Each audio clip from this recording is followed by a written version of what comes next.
This week, something that happened in one state significantly impacted people in every other state.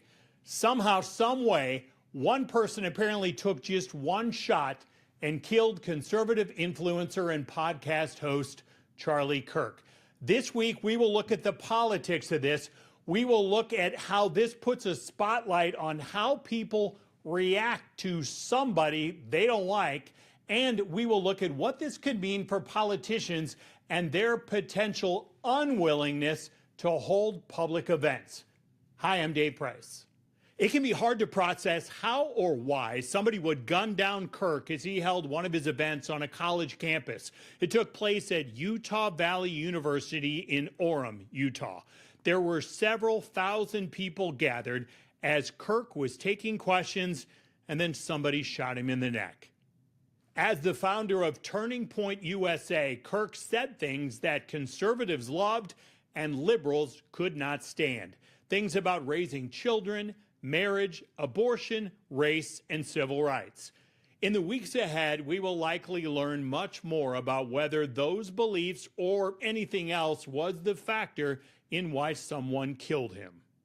Kirk's death, the shooting at Donald Trump's campaign rally, the attacks on Democratic legislators and their families in Minnesota. This all comes with a heavy cost, not just the intense pain and suffering for the families involved, but they could also change how politicians and candidates campaign. There's no place for political violence in our country, and my thoughts are with Mr. Kirk's wife and his young children. Increasing security is challenging both financially and logistically, and it might limit how often politicians interact with the public in person. At the end of the day, if political violence is making your elected officials less likely and willing to interact with the voters, right, that's just another way that it sort of chips away at our ability to be good citizens if we're, trying to be involved in politics.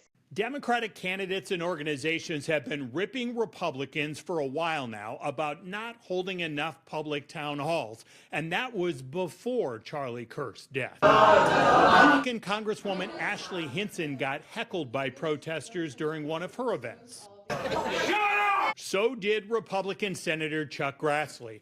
But no moment has become more prominent than what happened during an exchange with Iowa's other Republican Senator, Joni Ernst.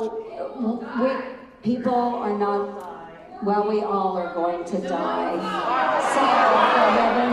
So in light of these incidents, should Republicans hold public town halls if organized opposition will show up and berate them?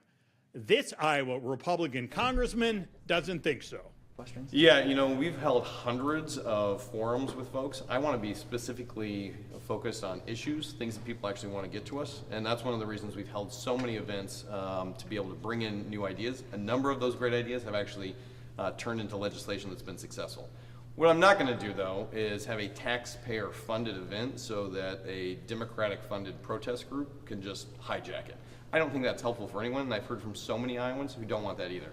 Being out at the state fair every single day is the best public forum that you can be at, and we had people from all across the state come up and talk to us about their priorities, and so many of those priorities were already changing into actionable laws, things that can get passed. That's what we'll continue to do. For transparency's sake, I do want to point out that we talked with Congressman Nunn before Charlie Kirk was killed. There are also investigations underway into social media posts connected to the accounts of public school teachers.